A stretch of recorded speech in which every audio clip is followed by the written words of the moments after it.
अस्सलाम वालेकुम। Solar solutions की सीरीज़ में आज हम शाम अमीन को दोबारा वेलकम कहते हैं और आज हम इनसे पूछेंगे कि सोलर की एफिशिएंसी में उसकी क्लीनिंग कितनी ज़रूरी है और वो अगर क्लीनिंग ज़रूरी है तो उसको कितने ड्यूरेशन के बाद करना चाहिए और क्या उसका प्रोसेस होना चाहिए। जी इत्शाम, ये आपका बड़ा एक इम्पोर्टेंट क्वेश्चन है। मैं ये समझता हूँ कि ये हमेशा एक ना सोलर की पैनल्स की क्लीनिंग ये हमेशा ही नेगलेक्टेड फैक्टर है। हम अक्सर देखते हैं कि अगर हमने आज से कोई 5 साल पहले प्रोजेक्ट्स किए तो जैसे ही कस्टमर का सोलर हमने इंस्टॉल किया तो वो ना शुरू के कुछ वीक्स के अंदर ना कस्टमर बहुत एक्साइटेड होता है, वो सोलर पैनल्स के बारे में इंक्वायरी भी करता है, उसकी क्लीनिंग में भी ध्यान देता है।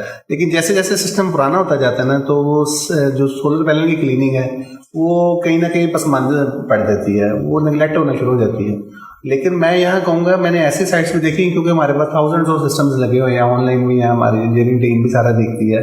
जो सिस्टम्स प्रॉपर क्लीनिंग के साथ है ना, उन सिस्टम्स की एफिशिएंसी राउंड अबाउट 40 to 50% ज़्यादा आपको मिलती है कि ये बहुत बड़ा फैक्टर है। आप मान के चलें कि अगर एक 100 किलोवाट का सिस्टम लगा हुआ है और उसने एक अच्छे क्लीनिंग वाले पैनल ने 450 से 500 यूनिट बनाए हैं और अगर उसकी जगह अगर आपका पैनल क्लीन नहीं है तो उसको अगर मैं 40% कम करूँ तो आपको 250 से 300 यूनिट मिलेंगे। और इसको अगर मैं 1 मेगावाट पर ले जाऊँ तो आप उसकी कैलकुलेशन भूल जाएंगे। लेकिन हमारी क्लीनिंग मैटर नहीं करती है, वहाँ पे ये नेगलेक्ट रहती है। इवन कि जब हम सोलर पैनल्स लगाते हैं तो जो सोलर स्ट्रक्चर होता है उसमें उसकी प्रोविजन ही नहीं रखते कि इसकी पैनल्स क्लीनिंग कैसे हो। कुछ हमने जैसी कमर्शियल बिल्डिंग देखी है, हम उसको पैनल्स बहुत एलिवेट करके लगा देते हैं, बाद में उसकी क्लीनिंग करना मुश्किल हो जाती है, तो अल्टीमेटली पैनल डिग्रेड होते हैं। अब आप देखिए सोलर पैनल है क्या, उसमें एक सिलिकॉन का सेल है जिसने पे सूरज की रोशनी हिट होनी है और उसमें से इलेक्ट्रिसिटी जनरेट होनी है जो केबलों के थ्रू, इन्वर्टर के थ्रू आपने कन्वर्ट करके ले लेनी है। वो सोलर पैनल के ऊपर एक शीशा है 2 mm का, या जो पहले 3.2 या 4 mm के आते थे। अब जब उसके ऊपर डस्ट की लेयर एक डिपॉजिट होती जाएगी, वो उसके ऊपर समझ लेंगे उसको सेल्स की एफिशिएंसी कम करती जाएगी। अब ऐसा भी होगा कि अगर आप उसको एक लंबे अरसे तक क्लीन नहीं कराते, फिर कुछ पैच पे डस्ट है और कुछ पैच पे डस्ट नहीं है, उससे ये होगा कि वो सोलर पैनल्स की एफिशिएंसी भी डिग्रेड होगी। अब आपको सोलर पैनल्स को मुसलसल क्लीन कराना है। अब लोगों को क्लीनिंग का भी नहीं पता है। अब मैं ये कहता हूँ कि अगर आपने सोलर पैनल को क्लीनिंग की तरफ जाना है ना, तो आप इसकी एग्जांपल ना गाड़ी की एक विंड स्क्रीन से लें। जब आप गाड़ी की विंड स्क्रीन से होती है और आप उसके ऊपर वाइपर चलाते हैं, तो अगर उस पर पहले डस्ट हो और उस पर आप वाइपर चलाते हैं तो कितना, यानी एक एमरी पेपर का, यानी एक रेगमाल का काम करेगी वो डस्ट जोन सी है, वो सारे शीशे पे लाइनें डाल देगी। उसके बाद आप जितनी मर्जी हो शीशे के ऊपर आप कंपाउंड पॉलिश कर लें, लेकिन जो उसने डिपॉजिट्स बना दिए ना वो एज इट इज रहेंगी। सोलर पैनल के ऊपर भी एक सिर्फ 2 mm की शीशा है, उसकी अगर आप डस्ट क्लीन नहीं ना करते और उसको आप किसी तरीके से यानी कपड़े से साफ करने की कोशिश करते हैं तो अल्टीमेटली वो उसके ऊपर एब्रेजन करेगी, यानी उसके ऊपर स्क्रैचेस डालेगी। तो सबसे पहले आपको ये चाहिए कि अगर आपका ऐसी जगह है जहाँ पे पानी की सप्लाई मौजूद है, और पानी अगर आप वहाँ पे करते हैं, क्योंकि पानी ज़ाया करना भी ना ये समझ नहीं आती, और पानी ज़मीन से निकालना के इस्तेमाल करने में भी इलेक्ट्रिसिटी जाती है, तो इसका भी आपने ख्याल रखना है। अगर आपका पानी की सप्लाई मौजूद है और जिस जगह आप पानी डिस्पोज कर रहे हैं वहाँ पे प्रॉपर इरिगेशन का सिस्टम है, तो आपको पानी के साथ क्लीनिंग करनी चाहिए। पानी अगर आप एक प्रेशर वॉशर से भी ले सकते हैं, उसमें आपका पानी की बहुत बचत होती है। उसमें आप जब प्रेशर से अप्लाई करेंगे तो तमाम जो डस्ट है वो आपकी निकल जाएगी। उसके बाद आप उसको जो अगर कोई उसको यानी मज़ीद कोई ऐसे जैसे बर्ड डिपॉजिट्स है या कोई ऐसी चीज़ है जो कि पानी की प्रेशर से भी साफ़ नहीं हो रही, तो आप उसको किसी अच्छे तरीके से माइक्रोफाइबर के थ्रू उसके ऊपर कोई क्लीनिंग एजेंट डाल के, जैसे कि क्लीनिंग शैम्पू होते हैं जो कि सोलर के लिए स्पेशलाइज बने होते हैं, जो कि सिर्फ क्लीनिंग करते हैं और आपके सिलिकॉन के जो इसकी साइडों पे एल्यूमिनियम लगा है उसको डैमेज नहीं करते।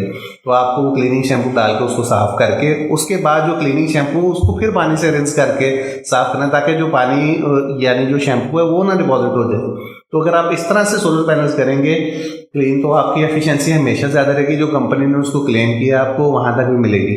हाँ, यहाँ पे कुछ प्रिकॉशंस भी हैं सोलर पैनल्स क्लीनिंग करते हुए। देखें, जिस टाइम आपका सोलर दोपहर के टाइम पे होता है या जब उस पर लाइट हिट हो रही होती है तो वो पूरा सिस्टम लाइव होता है। जो हमारा के वापडा के वोल्टेज हैं ये तो सिर्फ 220 और इंडस्ट्री के अंदर 440 जा रहे होते हैं, जबकि एक नॉर्मल एक जो बड़ा कमर्शियल सिस्टम है या एक इंडस्ट्रियल सिस्टम है उसके अंदर सोलर के वोल्टेज 700 750 वोल्ट डीसी जा रहे होते हैं। उसके अंदर वो 750 वोल्ट डीसी है। अगर आप वहाँ पे उसको पानी से दोपहर के टाइम वॉश करेंगे, अगर कोई तार नंगी है और वो स्ट्रक्चर के साथ लगी हुई है तो अल्टीमेटली आपको करंट लगेगा, और इसमें सिवाय खुदा न खास्ता ह्यूमन लॉस के कोई दूसरी ऑप्शन नहीं है। तो इसलिए सबसे जो इम्पोर्टेंट चीज़ है वो ये है कि दोपहर के टाइम पे जब उस पर लाइट हिट हो रही हो, या किसी टाइम पे भी, जैसे कि सोलर आपको मैं समझाऊँ, सुबह के 6 बजे जब उस पर सूरज की शुरू होती है ना रोशनी, शाम 6 बजे तक जब सूरज ग्रूब हो रहा है, सब टाइम सोलर लाइव होता है, और वहाँ से लेके इन्वर्टर तक सारी चीज़ें लाइव होती हैं, स्ट्रक्चर भी लाइव होता है। हम सोलर स्ट्रक्चर की अर्थिंग को हम बहुत उसको हम नहीं काउंट करते। सोलर पैनल्स की अर्थिंग भी बहुत लाजमी है, लेकिन इसके बावजूद आपने खुद की सेफ्टी करनी है। आपने सोलर पैनल्स की जो क्लीनिंग है आफ्टर सनसेट कोई लाइट के अंदर करनी है आपने, या सनराइज के ऊपर आपने सोलर पैनल्स की क्लीनिंग करनी है। इसके 2 फायदे हैं, एक सुबह के टाइम पे और एक शाम के टाइम पे। सोलर पैनल्स आपके वैसे ही ठंडे होंगे, जब आप उसकी क्लीनिंग के लिए कोई उस पर वाटर अप्लाई करेंगे तो आपका यानी उसके जो शीशा या सिलिकॉन सेल्स हैं उस पर कोई इफेक्ट नहीं आएगा। सोलर पैनल्स आपने कभी भी दोपहर में क्लीन नहीं करना है। तो मैं यहाँ पे इसको क्लोज करूँगा कि क्लीनिंग एक निगलेक्टेड फैक्टर है। अगर आप अपने सिस्टम की एफिशिएंसी चाहते हैं और आप समझते हैं कि जो कंपनी ने क्लेम की है 25 साल इसकी परफॉर्मेंस लाइफ है, उसमें एक खासा डिग्रेड ना आए, उसके अंदर आपको हर 2 साल बाद आप कहते हैं कि मेरी एफिशिएंसी जो आज से साल पहले आती थी अब वो नहीं आती, तो आपने सोलर पैनल्स की क्लीनिंग को निगलेक्ट नहीं करना है, आपने एक अच्छे सिस्टम के थ्रू उसको इंस्टॉल करना है। जी, तो इस शाम ने हमें बताया कि आपने सोलर की क्लीनिंग बिल्कुल ऐसी ही करनी है जैसे ये एक सोलर का एक पार्ट है, और आपने इसको डे टाइम नहीं वॉश करना, सुबह सूरज निकलने से पहले या शाम को गुरूब के वक़्त, और इसको किसी अच्छी चीज़ से साफ़ करना है। डायरेक्ट इसके ऊपर आपने कपड़ा नहीं लगाना ताकि जो है आपकी प्लेट्स का जो गिलास है वो सेफ रहे। नेक्स्ट वीडियो में हम इनसे मज़ीद अच्छी इन्फॉर्मेशन के बारे में पूछेंगे। तब तक के लिए हमें दीजिए इजाज़त।